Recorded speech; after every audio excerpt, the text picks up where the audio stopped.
kinakailangan po manindigan na tayo. Magtungo na po tayo ngayon sa EDSA. Okay? Mga vlogger, Nananawagan po si Harry Roque, mga kababayan, ng People Power.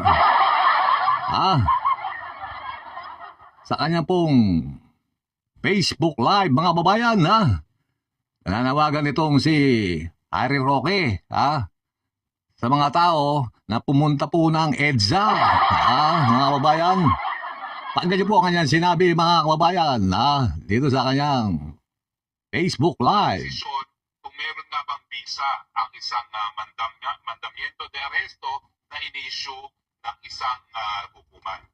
Kaya po, mga kapwa-vloggers, manawagan na po tayo. Huwag na po tayo umiyak dito sa mga pangyayaring ito na naaresto ang Presidente Rodrigo Roque. Manawagan na po tayo sa EDSA. Balik EDSA na po tayo. Pwede ba ko? Balik EDSA na raw. Lahat ng mga hindi na Presidente Duterte, lahat ng nagbibigay importansya sa soberenya at jurisdiksyon at pagiging malaya ng Pilipinas, kinakailangan po manindigan na tayo. Magtungo na po tayo ngayon sa EDSA. Okay, mga vloggers, magkaisa na po tayo ng boses ngayon. Patunguhin na po natin ang ating mga followers sa EDSA dahil yan lang po talaga ang solusyon ngayon. Mga kababayan, nananawagan po itong si Harry Roque ng People Power. Google! Ang lakas ng... Akala mo siya si Cardinal Zin, mga kabayan, Nananawagan sa mga tao para ma-absuelto ang puta de kaso rito sa Pilipinas. Kung mapapanood niyo po yung kanyang sa Facebook po, mga kababayan, ang dami pong nagko-comments. Sabi ng mga nagko-comment, dapat daw mauna si Harry Roque. Kung nyo matatandaan, sabi ni Harry Roque, mga kababayan, pag inaresto daw si dating Pangulong Duterte, uuwi siya sa Pilipinas at mangunguna siya dyan sa EDSA. Ang lakas niyang manawagan, mga kababayan. Siya na dyan sa ibang bansa. Kukuya-kuya-kuy.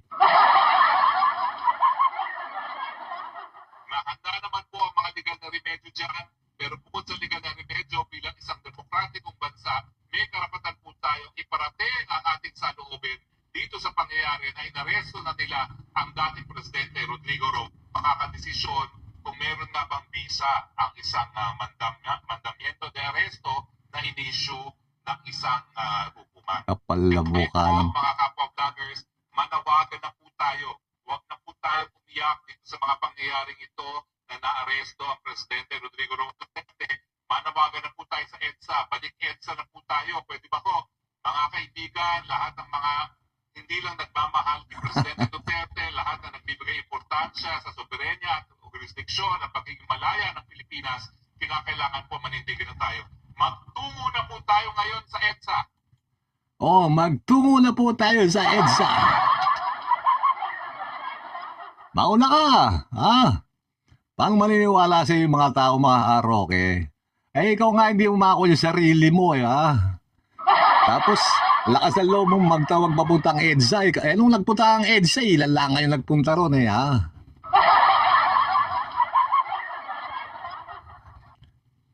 Gusto niyo pang gayahin si Juan, Alam niyo, may something dito, mga kababayan, Inukuha nila yung pattern ni Ninoy Aquino, Yung aarestuin doon po sa airport, mga kababayan. Atin nyo naman, Hindi naman po natin sinasama yung asawa, yung anak na si Kitty, yung asawa ni Duterte, mga kabinete, mga kababayan, Si Bato hindi nagpakita, Hindi pa natin nakikita yung mukha ni Bato, Parang may something dito, mga kababayan, talagang alam nila nga aarestuin siya, mga kababayan, Ayun ay sarili ko pong opinion, mga kababayan. Sa dami po ng kaibigan niya sa Malacanang, mga politiko, mga kababayan, siguradong lalo sa opisan, si Bato, mga sundalo, sa mataas na opisyal, magkakaroon po ng tip yan na magkakaroon ng pag-aresto. Siguro napag-isip niya kung sa Davao siya arestuin, baka magkagulo dahil maraming supporters doon. Siguro sabi ni Gloria, mas maganda, kayain mo si Ninoy, ang galing ka punta ibang bansa, punta kang Hong Kong, tapos pag-uwi mo doon ka paresto. Mga bayan. Maganda nga na may dating, di po ba? Dito po mate-testing ngayon.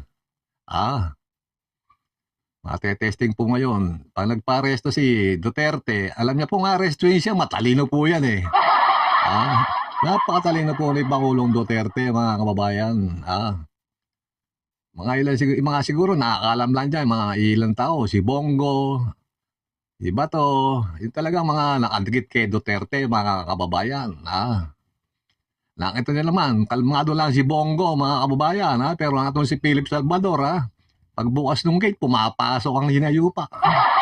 May palam. Dito testing nila yung mga tao, mga kababayan, kung pupunta ba sa kalsada. Pag napalabas nila yung maraming tao sa EDSA, sa kalsada, mga kababayan, yung tinasabing nananawagan si Harry Roque ng People Power, magpunta raw po kayo sa EDSA. Google! Diyan po lalabas yung mga militar, mga kababayan. Kailangan mapalabas yung milyong-milyon tao, mga kababayan. Kaya ito si Harry Roque, mga kababayan, nananawagan ng People Power. Kayo kumukuha ng kapal na mukha? Pakiulit. Saan po kayo kumukuha ng kapal na mukha? Saan kaya mo ng kapal na mukha ito, tino mga kababayan? Lakas manawagan ng People Power. Pinayupak na ito, mga kababayan, ikaw nga, nagtatago ka dyan, tapos mananawagan ka ng People Power, yung mga tao ron, nakaharap doon sa mga bobombay ng tubig, ikaw tapos kukuya-kuya ka dyan. Wala, hindi epekto yung drama nyo, mga kababayan. Hindi po pong epekto yung mga gagawin nilang drama dyan. Ato naman, sabi ni Pangulong Duterte, nasa Hong Kong, magbigay, magambagan daw sila ng $5 to $10 Hong Kong dollars pampagawa niyang monumento. Ibig sabihin mo, mga kababayan, kinuha mo nila yung konting style ni Ninoy, parang bayani pa yung dating niya, mga kababayan. Mga hinayupak na ito nga. Puto kutsinta talaga kayo. Wala, hindi kaagatin ng mga tao yan. Maliwala kayo sa akin. Google! Mga style nyo yan, mga bulok na yan. Yung gusto pumunta ng EDSA, magpunta kayo, sabi ni Roque. Mga vloggers, kahit di daw supporters, magpunta raw kayo sa EDSA. Okay, mga kabayan, narito na naman po. Huwag niyo po kalimutan mag-subscribe para updated po kayo sa mga susunod po natin video. Pakipindot na rin po ang notification bell para nanonotify po kayo para di po tayo nasa shadowban, mga kababayan. Okay, mabuhay po kayo, mga kababayan. Mabuhay ang Pilipinas.